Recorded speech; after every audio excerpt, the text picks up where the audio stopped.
Hey guys, खुलुमबाय नोंथांमोनखौ आंनि गामियारि सिख्ला YouTube चेनेलाव बयखौबो बरायबाय। जों दिनै कभार भिडिअ बानायनो थांनो नागिरदों। नै सिख्लाफोरा हाय। दिनैसो फार्स्ट टाइम ब्लग भिडिअ।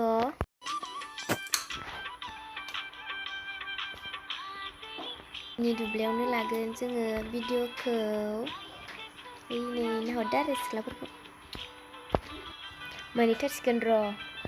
नै सिख्लाफोरा मोसाग्राफोरा नै गावदां गावदांथार मालाय। गाज्रि कमेन्ट खालामनाङा अननानै।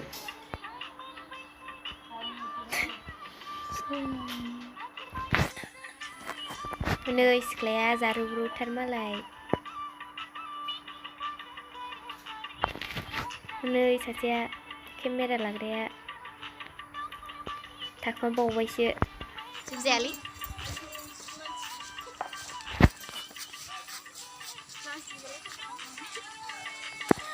केमेरा खेबग्राफोरा नै जों गामिया मबाइलजोंसोलै जोंना डिएसएलआर केमेरा गैया फैसाबो गैया भारा लानो। नै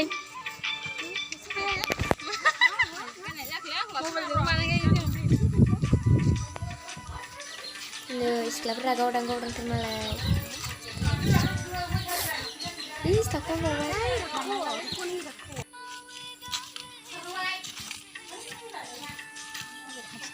सान्दुं गोसाथार माथो। मायाव मोनफैखो मोनथिबाथ' जायगाखौ गिदिगोनसो नै जंगलबारि बोरैबासो खिन्थु होनबावोदां खोन्थाथ'ला खिथाथ'ला। सिनायखाबाय जानांगौ माबायदि नै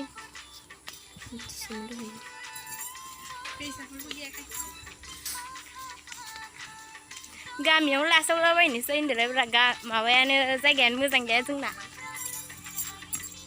गोजानावबो थांनो हाया गारिबो गैया साइकेलबो गैया।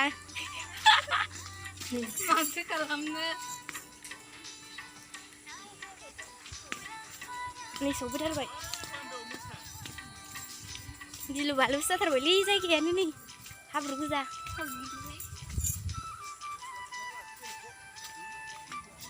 दे नोंसिनिखौबो बानायदो। नोंसिनियाव जोंबो जोंखौबो लाफादो। रोङो समायना नुदों माथो जायगाखौनो। गरमानो जाला गरम जोब्बाय। समायना समायना आंजों मोसाफानाया नै बेनो होनबावनो आरो जों सानैजों मोसाबाय थाखायो। ब्लग भिडिअ बावसो हादो। सहैसिगोनानो केमेरा खेबग्राया बेनो। सानैबो अबाव थांगोन दुब्लि बारियाव फैबायलै नै जि मोजां।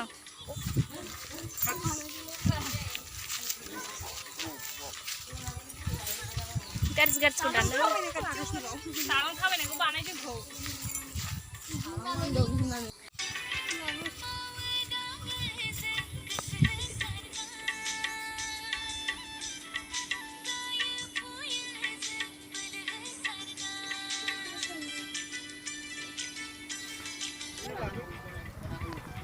नै दुब्लिया गोरसेसखा।